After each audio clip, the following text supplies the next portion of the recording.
نه کوم چې تر اوسه پورې د اتصال خبرونه سره است. د امریکا د متحده ایالاتو د استازو خونې د ولسمشر جو بایدن په هغه وړاندیز بحث ونه کړ چې له افغانستان څخه نویو انتقال شوي افغانانو ته د دایمي اقامې یا ګرین کارت د ورکولو لارې چارې اسانه کوي.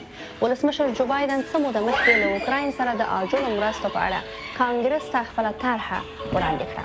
ښاغلي بایدن په همدغې طرحې کې له کانګرس څخه غوښتي و چې هغه وړاندیز یې هم ومني چې امریکا ته د نویو راغلیو مستحقو افغانانو لپاره د دایمي اقامې یا ګرین کارت ترلاسه کول اسانه کوي. دغې طرحې ته د افغان قانون سمون نوم ورکړل شوی او د دیموکرات ګوند دوه استازي کریس بونز او ګلوبشر یې کلک مدافعین بلل کیږي. ټاکل شوې ده چې د استازو خونې په همدې وړاندیز باندې بحث او رایګیري وکړي، خو یې نه کړ. د همدې موضوع او په امریکا کې د تازه راغلیو افغان کډوالو د قانونی او دایمي اسنادو د ترلاسه کولو او د دوی د راتلونکي برخلیک په هکله په ورجینیا کې له مدافع وکیل شریفه عباسي سره غږیږم چې دا شیبه د سکایپ له لارې په پروګرام کې سره شته. په خیر راغلې میرمن شریفه، کور ودان چې زموږ بلنه ومنله. لومړی خو د دې طرحې په هکله لیدونکو ته یو څه معلومات ورکړي چې دا څه ډول طرحه ده او افغانانو ته یې ګټه څه ده؟ سلام و احترامات عرض می کنم برای شما و برای بیننده عزیز ما که پروگرام می بینن. بله، مثل که شما گفتین Afghan Adjustment Act یا AAA به نام AAA که یاد میشه، البته یک قانون هست که اگر به کانگرس پیشنهاد شود، این قانون یک طریقه میته برای افغانا که مستقیم برای گرین کارت درخواست کنند.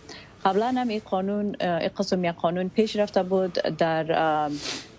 بر کسایی که از ویتنام آمده بود در سالهای 90 و 80، با کسایی که از کیوبا آمده بود و یک چند سال پیش به عراقی ها.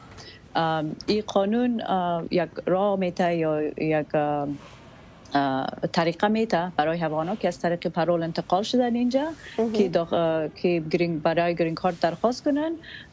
بعد از زندگی کردن اینجا، بعد از یک سال که اینجا زندگی کنن، اونا میتونن با خود و با خانواده خود مستقیم درخواست گرین کارت کنن، در حالی که اینا یک بک‌گراند چک رو پس کنن.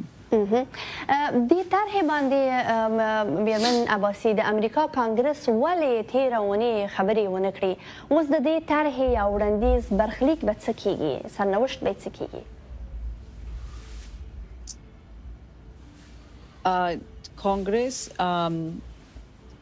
اینا گفتن که اگر این قانون پس شود، کانگرس مشکلات داشتن در پس کردن از این قانون، چون این کانگرس گفتن که اگر این قانون پس شود، شاید بک‌گراند چکی که افغانان ضرورت دارن به طریقه که بک‌گراند چک شون، اینا بک‌گراند چک درست نمیشن و اینا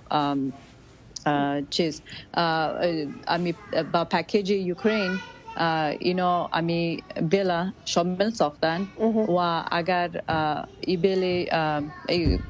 بیل که اگه قانون راجع به افغانا که اینا شامل بسازن، امی پکیج اوکراین تال میخورد. فکر کوئ میرمن عباسي چې اوس کانګرس به دې طرحې باندې بیا کتنه وکړي یا ورته مثبته رایه ورکړي؟ فعلا خونه اینا پس نکردن، منتها امیدوار هستیم امکان داره انشالله که اگر کسایی یا گروپایی که این بیل رو سپورت میکنن با کانگرس خود مراجعه کنن، امکان داره انشالله که این بیل رو پس شود. په داسې حال کې چې د دې قانوني لایحې یا د دې وړاندیز برخلیک تر اوسه څرګند نه دی چې څه به کیږي، ستاسو مشوره هغو افغانانو ته چې دلته امریکا کې په لنډمهال ویزو یا بشر دوستانه ویزې لري څه دی؟ دوی اوس څه کولی شي؟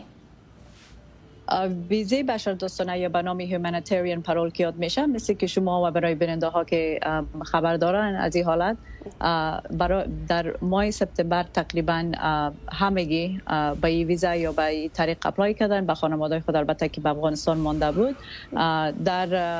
از ماه سپتامبر تا حال تقریبا 45360 دانه از این اپلیکیشن روان شده یا با پندینگ است، فایل شده و از این 45360 اپلیکیشن که فایل شده تقریبا 42770 دانش هنوزم به جریان است، یعنی که اینا تصمیم نگرفتن که اینا را رد میکنن یا قبول میشن و 2250 دانش فعلا تا حال رد شده و تنها 340 دانه از اینا conditionally approve شده. سو امکان قبول شدن از humanitarian parole یا ویزه humanitarian parole که بعض افغان‌ها یاد میکنن امکانات قبولش بسیار زیاد کم است. دیگه از مثل که شما میبینین زیادش هنوز به جریان است. بله.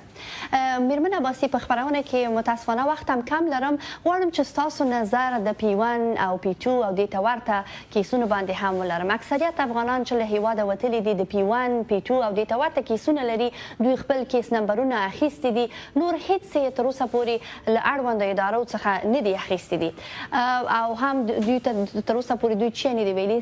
څه فکر کوي چې دغه افغانانو برخلیک او سرنوشت به څه؟ دغه افغانان ډیر اندېښمن دي، په نورو هیوادونو کې په ډیر بد شرایطو کې دوی ژوند کوي. په دې هکله تاسو د څه کوم معلومات لرئ؟ بله، مشکلات دی است که فعلا مثل که همه میفهمن در افغانستان سفارت نیست. مشکلات بسیار بزرگ ما میسته که فعلا در افغانستان سفارت نیسته و کسایی که انتقال شده از افغانستان به کشورهای سوم اگر اینا به میلیتری بیس هستن اینا پروسسشون بسیار زیاد فرق میکنه و یو اس سی ای از بخش مهاجرت به امریکا که هسته و قدر زیاد سر انتقال شدن از اونا به امریکا صلاحیت نداره و مستقیم از طرف وزارت دفاع از اینجا پیش میره. اونا پلان آوردنشان به اینجا هست، منتها فکر کنم از نظر من از جایی که من معلومات دارم یک کمک بسیار زیاد وقت میگیرن. افغانایی که هنوز به افغانستان هستن کیسایشان به جریان که هستن از طریق خانوادهشان یا از طریق دیگه، اونا که منتظر اینترویو هستن مشکلات دی هستن مثل که قبلا گفتم به افغانستان فعلا سفارت نیست، اونا باید کیس خود ترانسفر کنن یا انتقال بدن به کدام کشور دیگه منتظر اینترویو بشینن. ډیره مننه کوم میرمن عباسی کورودان چې پروګرام ته راغلی، ستاسو معلومات څخه نړۍ مننه.